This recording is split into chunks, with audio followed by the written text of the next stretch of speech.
les gens ne s'épanouissent pas, tu as beau leur payer de gros salaires, mais à la fin, l'engagement, la motivation, l'implication, la proactivité que tu cherches, tu ne l'auras pas. Parfois, nous surestimons ou nous exagérons la responsabilité que nous avons dans la vie des gens. Et parfois aussi, des parents aussi font la même chose. C'est pas parce que quelqu'un vient me voir, m'exposer une situation qu'il vit sur le plan personnel, relationnel, amoureuse, conjugal, professionnel, que systématiquement, il faut lui donner à boire.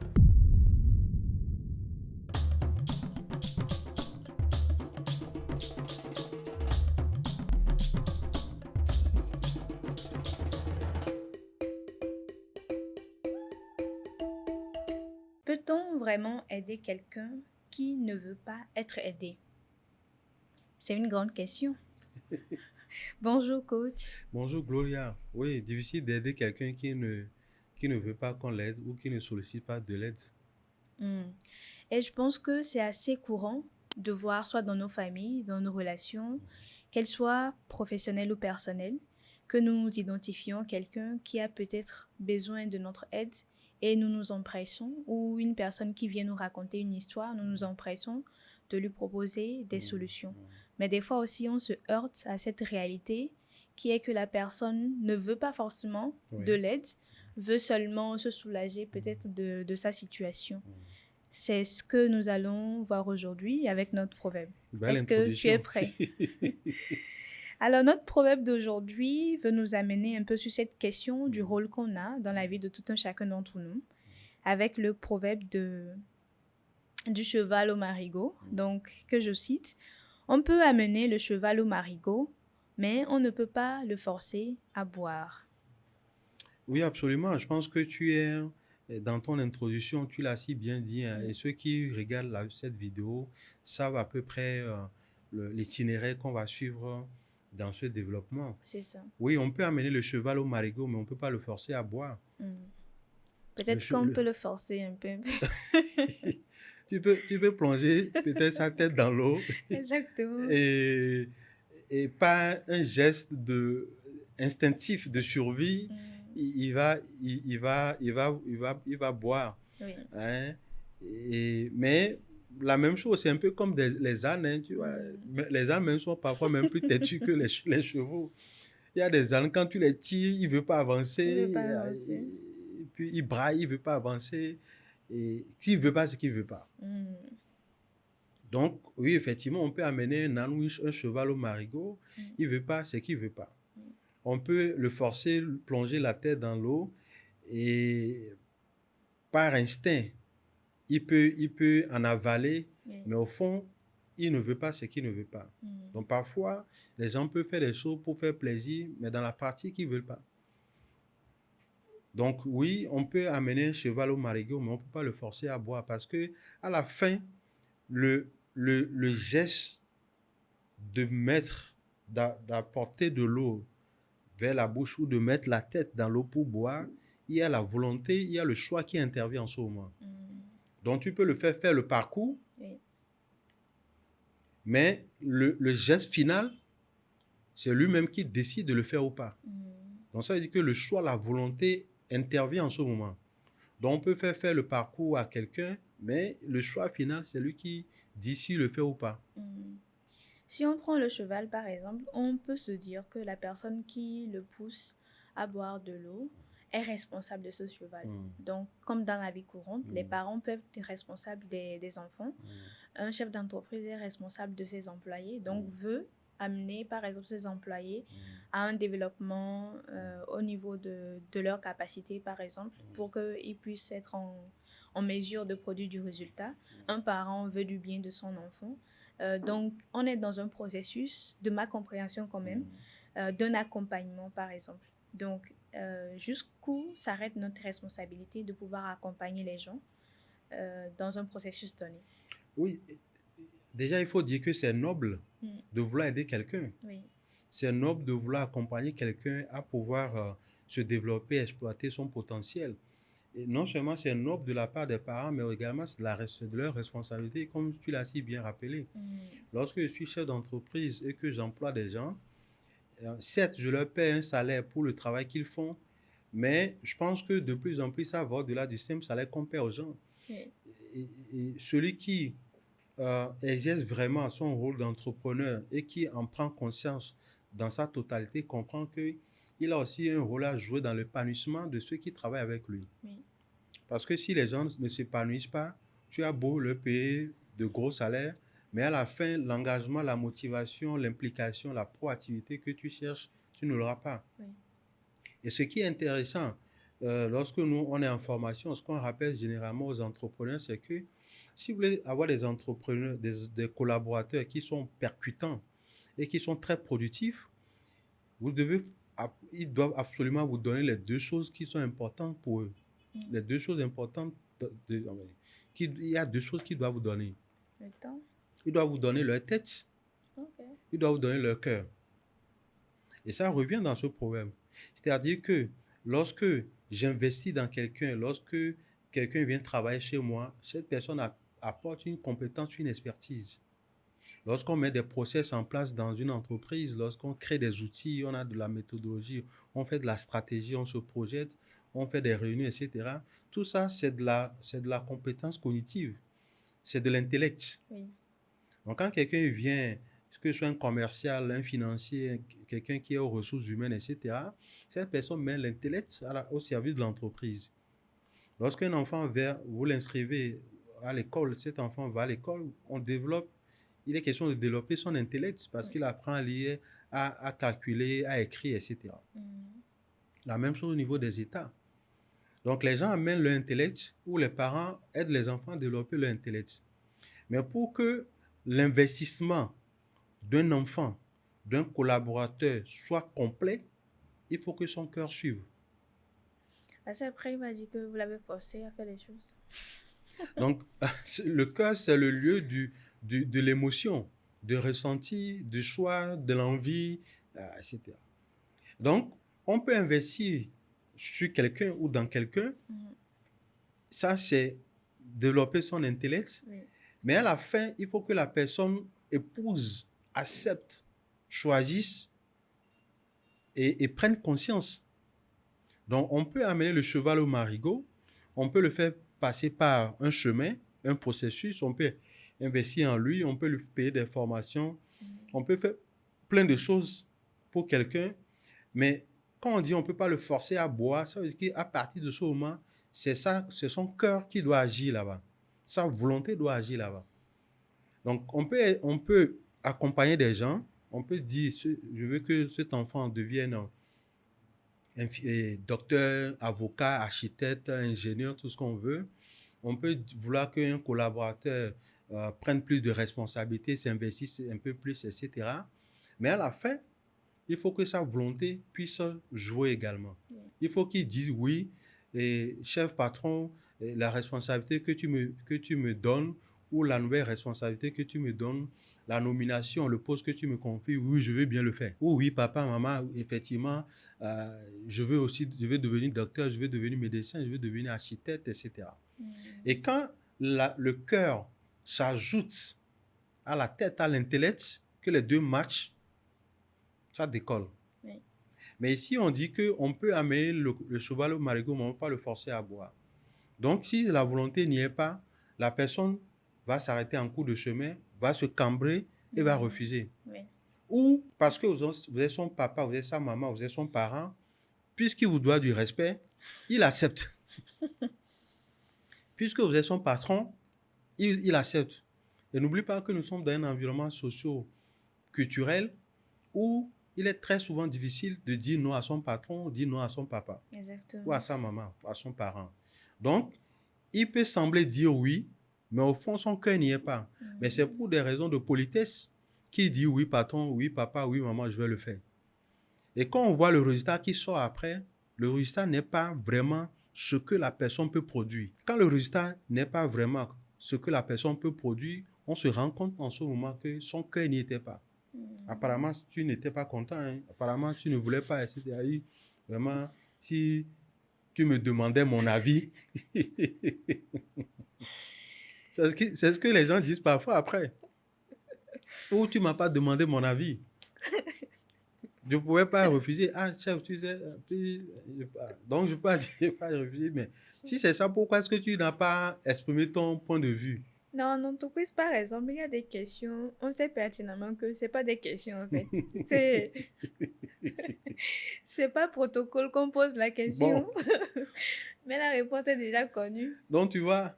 Donc, Et donc, si tant que la volonté n'y est pas, ça ne marche pas. C'est pour ça qu'aujourd'hui, dans le fonctionnement de l'entreprise, ou en tout cas en termes de discipline, on parle de bienveillance, on parle de qualité de vie au travail QVCT, on parle de bien-être au travail, on parle de happiness management, toutes ces disciplines, toutes ces notions, pour dire quoi? Pour dire que à la fin, la volonté de l'individu est importante. c'est importante. Le choix de l'individu est important. Quand on parle de la motivation, de l'engagement, il faut que la personne mette du sien. Sinon, on a beau l'amener au marigot, mais on ne peut pas le forcer à boire. Ou à la limite, il le fait, mais pour faire plaisir aux gens. Si on l'a amené au marigot, c'est qu'on peut supposer aussi que toutes les conditions sont réunies pour que la personne ou bien bon, le cheval puisse boire de l'eau. Et si, par exemple, on prend dans le cas d'une organisation ou une entreprise, toutes les conditions sont réunies, mais que le collaborateur ne s'implique pas toujours, quel doit être le comportement ou comment le leader peut réagir dans ce cas? Et parfois, le sentiment de responsabilité que nous éprouvons envers les gens, nous les poussons très loin. À telle enseigne que on se retrouve même à faire des choix pour les gens. On se retrouve à aiguillonner les gens, à les orienter. Mais dans le fond, certains ne sont pas prêts. D'autres préfèrent même rester au petit niveau où ils se satisfait de ça. Il y en a le petit boulot qu'ils ont, le petit salaire qu'ils ont, la petite famille qu'ils ont, la petite maison qu'ils ont construite, la petite voiture qu'ils ont, ça leur convient. Mais nous, quand nous les regardons, on pense qu'ils peuvent avoir plus. Et du coup, on veut leur donner encore. Donc parfois, nous surestimons ou nous exagérons la responsabilité que nous avons dans la vie des gens. Et parfois aussi, des parents aussi font la même chose. Tellement ils surexagèrent leur responsabilité dans la vie des enfants qu'ils veulent les pousser forcément à épouser certaines fonctions ou à exercer certains métiers. D'autres fois aussi, certains entrepreneurs parents, parce que même ils ont raté certaines missions de leur vie, certains objectifs, ils essaient de se réaliser à travers leurs enfants ou leurs collaborateurs. Du coup, ils les poussent à produire des résultats, pas forcément pour l'intérêt des personnes, mais en arrière-plan et peut-être parfois inconsciemment, pour pouvoir se réaliser à travers eux et voir que personnellement, ici, ils n'y sont pas arrivés, eh bien, ils ont pu accompagner d'autres personnes à y arriver. Donc, parfois, on force vraiment le cheval à boire, mais en réalité, le cheval n'est pas intéressé par ça. C'est plutôt le maître qui essaie de se réaliser à travers le cheval, ou encore qui surestime ou qui surexagère la responsabilité qu'il a dans la vie de ses collaborateurs, de ses enfants. Est-ce qu'il ne peut pas avoir des cas où, par exemple, où le collaborateur a un potentiel ou a un besoin spécifique et qu'on doit l'amener parce que si nous prenons le cas des enfants, jusqu'à 18 ans ou bien jusqu'à un certain âge, les enfants ne peuvent pas décider d'eux-mêmes ou ne peuvent pas savoir réellement ce qui est bien pour eux. C'est à une période de leur vie qu'ils seront assez autonomes pour pouvoir prendre les décisions eux-mêmes. Et même là, ils auront encore besoin de conseils. Par exemple, avec un aîné qui va te dire non, ça, il faut le faire. Mais dans ta propre conception des choses, tu n'es pas forcément prêt ou tu n'envisages pas forcément ce que la personne dit. Donc, c'est pour ça que des fois, ils se prennent cette posture-là de te dire non, va là-bas, je sais de quoi je parle parce que moi, j'ai fait l'expérience, je sais que tu auras besoin de ça à l'avenir. Absolument, ce cas de figure aussi existe.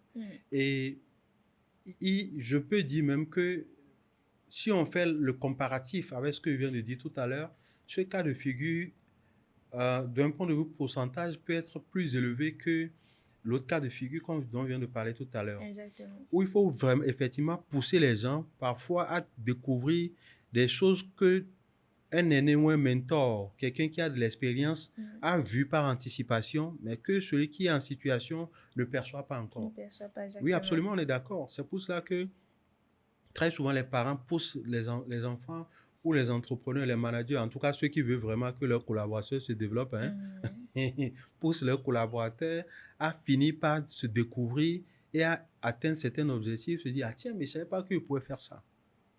Donc oui, effectivement, ça existe et l'exercice de la responsabilité passe par là aussi. Sauf que, comme on l'a dit tantôt, il faut que celui qui est dans cette poursuite fasse attention pour voir est-ce que, en le faisant, ça répond aussi aux aspirations de l'autre ou est-ce que quelque part, c'est pas plutôt moi qui essaie de me réaliser à travers mon enfant ou bien mon collaborateur. Et puisque effectivement, parfois, quand on pousse les gens, hein, ils finissent par se découvrir. Et nous-mêmes d'ailleurs, hein, Oui. nous-mêmes d'ailleurs, parfois nous sommes capables d'un certain nombre de choses, mais nous n'y allons pas. Ce sont les difficultés, ce sont les défis qui nous permettent de nous découvrir. Et la meilleure manière même, pour ma part, de découvrir son potentiel, c'est de se mettre en difficulté. C'est de se mettre en situation d'inconfort qui nous permet d'aller puiser au fond de nous pour finir par trouver des solutions et nous découvrir. Et maintenant, l'orientation que je faisais tout à l'heure, c'était par rapport à notre proverbe qui dit « On peut amener le cheval au marigot, mais on ne peut pas le forcer à boire. » Mais si nous faisons une petite bifurcation, peut-être que nos proverbes nous permettra d'aller plus profondément dans ces cas-là. Et à des moments donnés, on peut forcer les gens à faire les choses contre leur volonté dans un premier temps, mais après, ils finissent par être reconnaissants qu'on les ait forcés. Oui. Et on voit ça souvent avec les enfants et les parents. Des parents qui ont forcé, qui ont mis la pression à leurs enfants pour les mettre dans une direction donnée, ils n'étaient pas contents, ils n'étaient pas d'accord. Mais quelques années après, les mêmes enfants reviennent remercier leurs parents de les avoir forcé la main. Sinon, ils ne seraient pas devenus ce qu'ils sont devenus aujourd'hui. C'est ça. Je ne sais pas si tu as d'autres compréhensions de ce proverbe. Oui, d'autres fois aussi, parfois les gens viennent nous exposer des situations, des situations qu'ils vivent au niveau personnel, professionnel. Mais quand ils viennent nous exposer, ils ne demandent pas forcément de l'aide. C'est pour se défouler. Et peut-être que tu as connu aussi des exemples, tu as des exemples en la matière.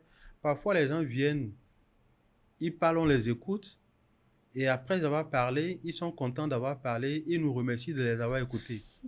Dans la pratique, on n'a pas trouvé de solution, mais ils sont contents qu'on les ait écoutés parce qu'ils se sont sentis légers après avoir parlé.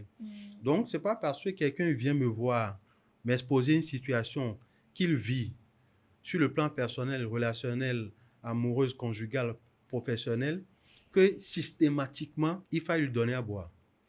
Oui, mais ça demande comment je vais dire, ça demande une capacité. Oui, même au-delà de ça, pour la personne, en fait, ça demande une capacité émotionnelle d'écouter un certain nombre de situations et de ne pas vouloir proposer une solution. Parce que généralement, quand on est dans un problème, naturellement, on va vers une solution. Oui, ça se comprend, puisque nous sommes des humains et par conséquent des êtres empathiques ou sympathiques ou parfois compassionnels. Donc, les moments où je me sens obligé, même si on ne m'a pas demandé de l'aide, de donner de l'aide, c'est que j'ai quitté l'étape empathique pour rentrer dans l'étape sympathique qui m'amène à commencer par ressentir ce que la personne ressent vis-à-vis de sa situation et même à aller à la compassion, à même avoir mal à la place de la personne. C'est ça. Donc, si je commence par avoir mal à la place de quelqu'un, je me dis, si c'était moi qui étais dans cette situation, comment est-ce que je me serais comporté? Donc, je me mets à me substituer à la personne et dans ces cas de figure, je veux lui apporter une solution pour le soulager, sachant ce qu'elle ressent, étant donné que moi-même, je me suis mis à ressentir ça. Il y a des moments, quelqu'un vient vous exposer un problème et vous vous mettez à pleurer. Parfois, à la place de la personne, quand la personne pleure, vous pleurez avec elle, puis vous deux vous mettez à pleurer. Ça veut dire que je suis arrivé à l'étape compassion où je ressens vraiment profondément de la même manière ce que la personne vit. Et dans ces cas de figure, j'ai envie de lui apporter une solution. Est-ce que c'est une mauvaise chose en soi? Mais une fois encore, ce n'est pas parce que quelqu'un vient me parler d'une situation que automatiquement, systématiquement, elle a besoin que je lui apporte une solution. Oui. Tu voulais parler du discernement. Et comment arriver réellement à discerner ça? Oui, on tombe dans le fait de vouloir apporter systématiquement des solutions lorsqu'on arrive à l'étape sympathie et compassion. Donc le but du jeu, c'est de rester, en tout cas de faire l'effort de rester à l'étape de l'empathie, comprendre les gens, leur apporter un soutien moral, leur donner des conseils. Si soi-même on a eu à vécu une situation, leur donner des exemples par exemple, pour pouvoir leur faire voir qu'ils ne sont pas les premiers à traverser ça. D'autres personnes sont passées par là, mais qu'à la fin, il y a toujours une solution. Tu vois un peu? Okay. À la fin, il y a toujours une solution. Il se trouve que la personne même qui vit la situation, qui vient l'exposer, a la solution. Mais puisqu'elle est en plein pied dans le tourbillon ou au cœur du cyclone, la personne n'a plus la présence d'esprit nécessaire. C'est-à-dire que son sens, son intellect, et la partie cognitive du cerveau est en berne ou est brouillée. C'est-à-dire que lorsque je vis une situation, que ce sont les émotions, les ressentis qui prennent le dessus, la partie cognitive de mon cerveau est embrouillée, est reléguée en arrière-plan. Donc, quand quelqu'un est sous le fait des émotions, c'est difficile pour cette personne-là de percevoir ou de voir la solution qui est en face d'elle. C'est pour cela que quand la personne finit de parler, qu'elle s'est vidée, qu'elle se sent soulagée, son esprit est dégagé et elle peut maintenant voir la solution qui est en face d'elle. Et ça, tu vois un peu. Oui, donc, au fond, quelqu'un qui vient avec une situation, cette personne a déjà la solution en elle. Mais son esprit est embrouillé par les émotions. C'est comme un radar. Oui. Quand le radar est embrouillé, ce que le radar peut normalement détecter, quand l'élément passe, le radar ne le détecte pas parce qu'il est embrouillé. Tant que le brouillard ou le brouilleur n'est pas enlevé, n'est pas déconnecté, le radar ne peut pas fonctionner normalement. C'est la même chose avec l'esprit humain. Les émotions embrouillent nos radars ou embrouillent la partie cognitive de nos cerveaux. Et quand une personne finit par parler, par s'exprimer et vide ses émotions, elle retrouve maintenant son esprit et le radar fonctionne désormais, et à partir de ce moment, elle peut voir la solution qui était en réalité juste en face d'elle. Donc, en ce moment, ce n'est pas à nous de lui apporter la solution, mais elle a déjà la solution en face d'elle. Oui, ça c'est un cas de personnes, peut-être 40%. Il y a un nombre de personnes aussi qui répètent les mêmes problèmes ou les mêmes situations et sont toujours dans cette succession plutôt de situations. Et tu as l'impression, toi qui veux apporter de l'aide ou toi qui écoutes la personne, que la personne ne veut pas forcément sortir de cette situation-là. Quelle est la posture adoptée Oui, ça revient encore à notre proverbe. On peut amener le cheval au marigot, on peut le forcer à boire. On doit le forcer, sinon il va mourir. Dans ce cas, on doit le forcer. Possiblement. Mais tu sais, il y a des gens qui sont à l'aise avec leurs problèmes. Hein. Ok. Il y a des gens qui sont à l'aise avec leurs problèmes. Peut-être que ça va faire l'objet d'une autre vidéo. Mais tu sais, parfois, il y a des gens qui éprouvent de la haine, qui éprouvent de la colère, qui savent que ça leur fait mal, mais qui ne veulent pas lâcher ça. Parce que s'il lâche la haine, il n'a plus de carburant. Il n'a plus d'éléments de motivation. C'est la haine qu'il porte à une personne qui le fait carburer. Il y a des gens, même on a l'impression, qui carburent par la querelle. C'est ça. Pour qu'ils puissent être inspirés, pour qu'ils puissent fonctionner là, il faut qu'ils créent un problème. Quand il y a des difficultés, il y a des problèmes dans son environnement, lui, il trouve la force. Donc, c'est qu'il tire son énergie des problèmes qu'il crée dans son environnement. C'est très sérieux. J'espère qu'on reviendra là-dessus. Il y a des gens qui tirent leur énergie quand ils créent des problèmes aux autres. Quand les autres sont en difficulté, c'est là où il tire son énergie. Mais ce sont de très basses énergies. Par exemple, pour ça les ne dure personnes... pas dans le temps. Exactement, pour les personnes qui se plaignent même, elles aiment en fait cette vie de victimisation et ils sont dedans comme ça. Regarde, avant de revenir à ça, regarde par exemple Donald Trump. On a l'impression qu'il faut chaque fois il crée des problèmes, des buzz, qu'il crée des situations. Et quand il n'y en a pas, quand il se réveille le matin, il faut qu'il fasse un tweet pour créer une situation et c'est ça qui le fait carburer dans la journée. C'est ça. Il doit être le sujet principal d'attention de tout le monde. Donc effectivement, c'est de l'énergie basse parce que ça ne dure pas dans le temps. Donc tous les jours, il faut qu'il en crée. Donc il y a des gens, tous les jours, quand tu les rencontres, ils parlent toujours des mêmes problèmes. Mais ils ne décident pas d'en sortir parce que c'est ça qui les fait fonctionner. Okay. Donc il y a des gens qui sont à l'aise avec leurs problèmes comme ça. Quand tu leur dis, tu sais que tu dois faire ceci, moi-même je sais là. Mais demain, vous allez parler encore du même sujet. Ces gens-là, il faut réduire la fréquence de rencontre avec eux. Sinon, leur énergie va commencer par déteindre sur toi. Il y a des gens, en fonction du lien qui vous lie, on ne peut pas se séparer définitivement d'eux, mais on peut réduire l'influence, l'impact qu'ils ont sur nous. Sinon, ça va finir par devenir aussi votre réalité. Donc, effectivement, il y a des gens qui sont à l'aise avec la colère, la haine, le sentiment de victime perpétuel qu'ils éprouvent. Et c'est ça qui les fait carburer. Donc, ceux-là, tu ne peux pas les forcer à boire. Tu as beau tout faire, ça continue. Et même en coaching, on rencontre des gens comme ça. Ils savent, la solution est là, ils savent qu'ils doivent passer par ici, mais tout le temps, ils sont là. Donc, une fois encore, on peut amener le cheval au marigot, mais on ne peut pas le forcer à boire. Aider, oui. Amener le cheval au marigot, oui, mais on ne peut pas le forcer à boire. C'est vrai que certaines fois, on peut forcer les gens, mais pour le cas du proverbe qui nous réunit aujourd'hui, on peut amener le cheval au marigot, mais on ne peut pas le forcer à boire. Donc, chers amis, ne forcez pas le cheval quand il n'a pas la volonté. Et dans notre vie, on doit avoir le discernement, comme tu l'as dit, de savoir quand est-ce qu'on peut pousser les gens à aller au-delà de ce qu'ils veulent, bien de ce qu'ils peuvent faire. Et il y a des fois aussi, on doit être en retrait, lâcher prise et savoir que notre responsabilité s'arrête à un niveau donné. Est-ce que tu as un mot de fin, coach? Non, c'est exactement ça. Parfois, il faut laisser de l'espace aux gens pour qu'ils puissent faire aussi leurs propres expériences, pour qu'ils puissent arriver aux solutions par eux-mêmes, pour qu'ils voient comment est-ce que vraiment ça se passe. Et ne pas systématiquement, constamment pousser les gens à quoi que ce soit. Sinon, après, même quand ça ne va pas marcher, ils n'assumeront pas. Hein. Ils vont dire c'est parce que vous avez insisté, etc. Pour que les gens puissent assumer à la fin leurs résultats, on peut les pousser jusqu'à un niveau donné, mais le geste final, c'est eux-mêmes qui doivent faire pour que le résultat qui sortira, ils puissent assumer la responsabilité. Voilà un peu. Oui. Le geste final, c'est à chacun d'entre nous. Bien sûr. La règle n'a pas changé. On demande aux gens de s'abonner, de commenter. Et s'ils ont une autre compréhension de ce proverbe, naturellement, qu'ils le mettent en commentaire. On se fera le plaisir de l'aborder dans de prochaines vidéos. Coach, merci. Un plaisir. Merci à tout le monde. Demain matin, le chant du coq, c'est nous qui vous disons merci. Merci, à la prochaine.